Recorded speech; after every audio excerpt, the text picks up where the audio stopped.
नमस्कार दोस्तों, सभी स्टूडेंट्स का आपके अपने YouTube चैनल के ऊपर स्वागत करता हूं। और आज अपन डिस्कस करने वाले हैं, जैसा कि आप लोगों ने थोड़ी देर पहले एक वीडियो देखा था और उसमें बात किए थे अपन कि आरपीएससी के द्वारा सहायक आचार्य की जो भर्ती है वो जारी कर दी गई है।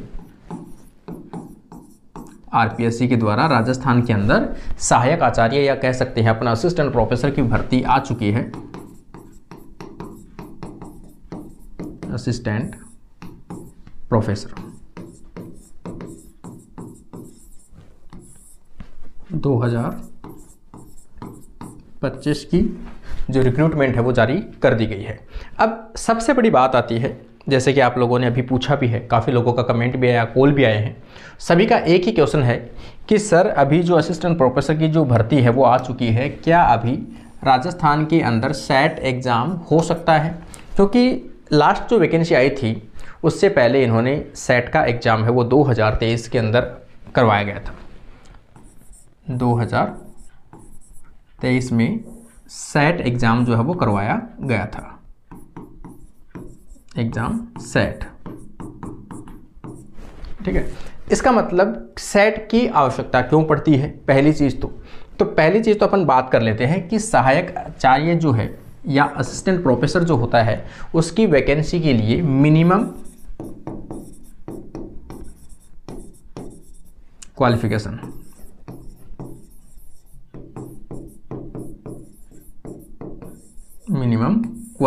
जो आवश्यकता पड़ती है वो क्या पड़ती है कि आपकी एक तो मास्टर डिग्री होनी चाहिए। मास्टर मतलब एमएससी या एमए या एमकॉम, ये सब्जेक्ट होनी चाहिए। मतलब मास्टर डिग्री आपकी किसी भी सब्जेक्ट में कंप्लीट होनी चाहिए जिस सब्जेक्ट में आप अप्लाई करना चाहते हो। उसके साथ में दूसरी चीज़ अगर आप देखोगे यहाँ पर कि किस चीज़ की आवश्यकता रहती है, तो प्लस में आपको देखो नेशनल एलिजिबिलिटी टेस्ट पूरे ऑल ओवर इंडिया के अंदर जो नेट एग्ज़ाम कंडक्ट करवाया जाता है, नेट, या फिर दूसरे स्टेट में अगर आप देखोगे तो दूसरे स्टेट में क्या होता है, कोई भी स्टेट लेवल के ऊपर एक एग्ज़ाम करवाया जाता है जिसे अपन क्या कहते हैं, सेट कहते हैं। दोनों एग्ज़ाम जो है वो इक्वल है, ठीक है ना। तो इसका मतलब असिस्टेंट प्रोफेसर वही कैंडिडेट बन सकता है जिसके पास में नेशनल एलिजिबिलिटी टेस्ट का सर्टिफिकेट हो या फिर स्टेट एलिजिबिलिटी टेस्ट का सर्टिफिकेट हो। सेट का मतलब तो वो है कि जिस स्टेट से इन्होंने सेट को क्वालिफाई किया है उसी सेट के अंदर वो फॉर्म अप्लाई कर सकता है असिस्टेंट प्रोफेसर के लिए।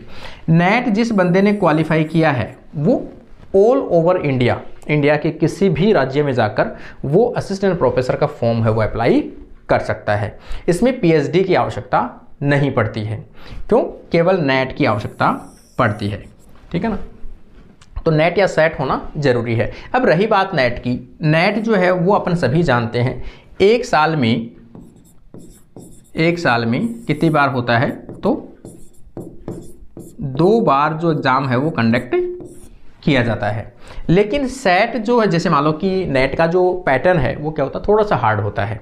लेकिन जो नेट क्वालिफाई नहीं हो पाती है तो सभी राज्य अपने अपने लेवल के ऊपर क्या निकालते हैं, एक स्टेट एलिजिबिलिटी टेस्ट निकालते हैं। और स्टेट एलिजिबिलिटी टेस्ट है वो भी उतना ही मान रखती है जितना नेट रखता है। नेट ये है कि पूरे इंडिया में अप्लाई कर सकते हो और सेट जिस राज्य से पास किया आपने उसी राज्य में अप्लाई कर सकते हो। तो सेट एग्ज़ाम है ये वैसे देखा जाए तो लगभग नियम टाइप का अपन कह सकते हैं। किसी भी राज्य में यदि असिस्टेंट प्रोफेसर एपी की वैकेंसी आती है उससे पहले उस राज्य में सेट एग्ज़ाम कंडक्ट होता है। क्या होता है? सेट एग्ज़ाम कंडक्ट होता है ताकि नए कैंडिडेट को मौका मिल सके और वो असिस्टेंट प्रोफेसर या एपी के लिए अप्लाई कर सकता है। ये नियम जो है अपने 2023 वाले में देखा था। हालांकि कई स्टेट तो ऐसे हैं, गुजरात है, एमपी है, एमपी में दूसरी बार सेट का निकला हुआ है, पिछली बार सेट का निकला था। और दूसरी चीज़ अपन देखिए महाराष्ट्र में हमेशा हर साल में निकलता है। कई स्टेट ऐसे भी हैं जिसमें प्रत्येक साल में एक बार सेट का एग्ज़ाम होता है। लेकिन राजस्थान का कुछ थोड़ा उल्टा है। राजस्थान में पहले जो सेट है वो 2013 के अंदर निकला था। 2013 के बाद में 2023 में निकला है और अब ये है कि असिस्टेंट प्रोफेसर की वैकेंसी आ गई, तो इस बार हो सकता है कैंडिडेट्स अगर मांग करें तो 2025 के अंदर क्या हो सकता है, एग्ज़ाम वापस से सेट का हो सकता है। ये सबसे बड़ी है कि इनको करवाना भी चाहिए ताकि नए कैंडिडेट्स को भी मौका मिल सके। क्या कि पहले से जो कैंडिडेट कर चुके 2023 तक, तो 2023 के बाद में काफ़ी बैच निकल गए जिन्होंने MSc MA पास आउट किया है लेकिन सेट नहीं निकली है। इसका मतलब अगर इस वैकेंसी का मौका गवर्नमेंट अपने को देती है, राज्य सरकार अगर अपने को देती है, तो राज्य सरकार सभी ये ज़रूर निश्चित करे कि एक बार सेट का एग्ज़ाम सभी स्टूडेंट्स के लिए ज़रूर कंडक्ट करवाया जाए, चाहे किसी भी यूनिवर्सिटी किसी भी इंस्टीट्यूट को दिया जाए, लेकिन एक बार सेट का एग्ज़ाम हो वो कंडक्ट होना चाहिए। ये अपन मानना है अपना। लेकिन जहाँ तक अपन बात करेंगे कि आप लोगों का सवाल आएगा कि RSET 2025 में हो सकती है, देखो इसकी संभावना अपन कह सकते हैं कि RSET एग्ज़ाम होनी चाहिए, may be possible, may be possible, ये एग्ज़ाम करवा सकते हैं, ठीक है ना। और जहाँ तक चांस है वहाँ तक है कि सेट का एग्ज़ाम डेफिनेटली होगा, क्योंकि एग्ज़ाम अगर इन्होंने नोटिफिकेशन जारी कर दिया है सहायक आचार्य का, दैट मीन्स सेट का एग्ज़ाम भी होगा इस बार, ठीक है। तो अब ये चीज़ है कि भी सेट जो है उसकी आवश्यकता, मैंने सभी चीज़ें आपको क्वालिफिकेशन बता दिया। सेट में कितने % सेट में पास करते हैं, तो लास्ट बार भी कितने क्वालिफाई किए थे, केवल 6% कैंडिडेट जो है वो पास किए गए थे, ठीक है।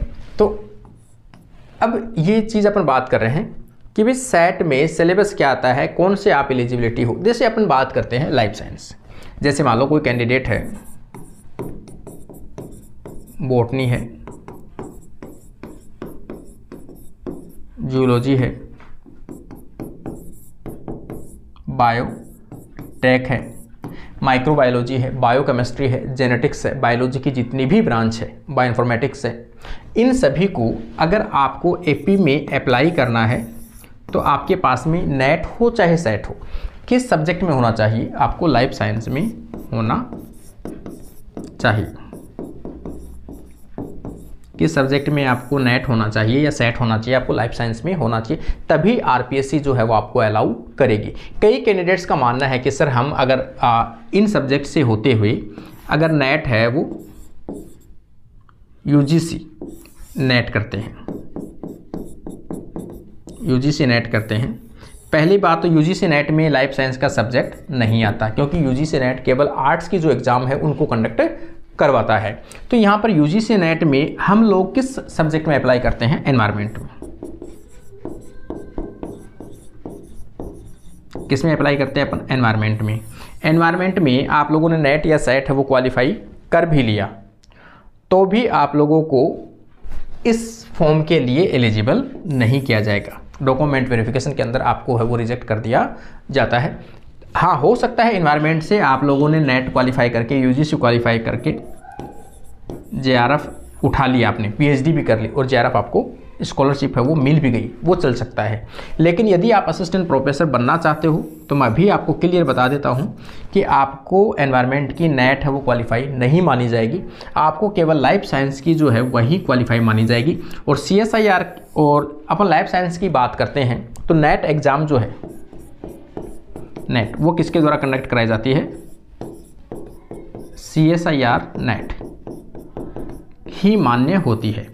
साइंस का कोई भी कैंडिडेट्स होता है उनके लिए केवल एक ही नेट मान्य होती है, CSIR नेट। उसके अलावा आपकी स्टेट की जो सेट एग्ज़ाम है, स्टेट एलिजिबिलिटी टेस्ट जो आपकी है, राज्य पात्रता परीक्षा जो होती है वो आपको एलिजिबल करती है। लेकिन उसमें भी पर्टिकुलर मैंने कहा जैसे आपको एनवायरनमेंट नहीं मान्य किया जाएगा, केवल आपको कौन सी मान्य किया जाएगा, लाइफ साइंस मान्य किया जाएगा। बायोलॉजी के लिए खास तौर से, क्योंकि अलग अलग सब्जेक्टों की तो अलग अलग मिल ही जाती है। जैसे मान लो कि केमिस्ट्री वाला कैंडिडेट है उसकी नेट केवल एक ही होती है, केमिकल साइंस।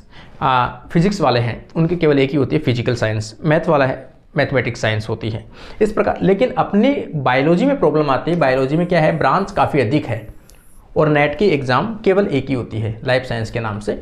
तो अभी कुछ पिछले साल 2 साल पहले जो एग्ज़ाम कंडक्ट हुआ था RPSC असिस्टेंट प्रोफेसर का, उससे पहले एक नोटिफिकेशन जो RPSC के द्वारा UGC नॉर्म्स का डाला गया था, एक PDF डाला गया था, उसमें साफ क्लियर बताया गया था कि जिस कैंडिडेट के पास में अगर CSIR नेट लाइफ साइंस आपके पास में है तो ही आप बॉटनी, जूलॉजी, बायोटेक जैसे सब्जेक्टों के लिए अप्लाई कर पाओगे, अदरवाइज आपको रिजेक्ट कर दिया जाएगा। तो ये एक छोटी सी इन्फॉर्मेशन थी कि सेट एग्ज़ाम है वो कंपलसरी होनी चाहिए, और सेट काफ़ी हेल्पफुल होती है। नेट थोड़ा सा टफ पड़ता है, लेकिन सेट काफ़ी ईजी पड़ती है। तो सेट का एग्ज़ाम अभी भी आप लोग हो सकता है, तो ज़रूर आप लोग कोशिश करें। तो सेट एग्ज़ाम है अभी असिस्टेंट प्रोफेसर से पहले एक बार होनी चाहिए, ताकि नए कैंडिडेट्स को मौका मिल सके, और पुराने कैंडिडेट्स हैं उनको तो मौका मिल ही रहा है, ठीक है ना। तो ये है, इसकी संभावना रहेगी कि सेट के एग्ज़ाम आपको करवाई जा सकती है 2025 के अंदर। तो उम्मीद करता हूँ आप लोगों को वीडियो पसंद आया होगा, और इसी उम्मीद के साथ में मैं तो चाहता हूं कि कई ऐसे कैंडिडेट्स हैं जिनकी अभी नेट या सेट क्वालिफाई नहीं है, लेकिन वो असिस्टेंट प्रोफेसर का जो सपना है वो सजोए बैठे हैं। तो भगवान करे उनकी मनोकामना पूर्ण हो, और एग्ज़ाम से पहले अभी सेट का भी एक नोटिफिकेशन जारी किया जाए राजस्थान में। राजस्थान गवर्नमेंट का बहुत बहुत धन्यवाद होगा कि वो सेट का एग्ज़ाम एक बार कंडक्ट करवाए, ताकि उन कैंडिडेट्स को भी हेल्प हो सके जो चाहते हैं असिस्टेंट प्रोफेसर का सपना है। क्योंकि नेट क्वालिफाई करना हर किसी का ऐसा नहीं होता है, किसी को टाइम, किसी की परिस्थितियाँ अलग अलग सबकी होती है। इसलिए सेट है वो थोड़ा ईजी पड़ता है, और आसानी से वो करके एक असिस्टेंट प्रोफेसर का पद है वो ग्रहण कर सके। तो यही उम्मीद के साथ में अपना वीडियो ही कंप्लीट होता है। फिर भी आपकी जो भी सजेशन है आप लोग मोस्ट वेलकम, कमेंट जरूर करके जाइए। कैसा लगा आप लोगों का। आज की अपनी क्लास यहीं कंप्लीट होती है। Thank you guys.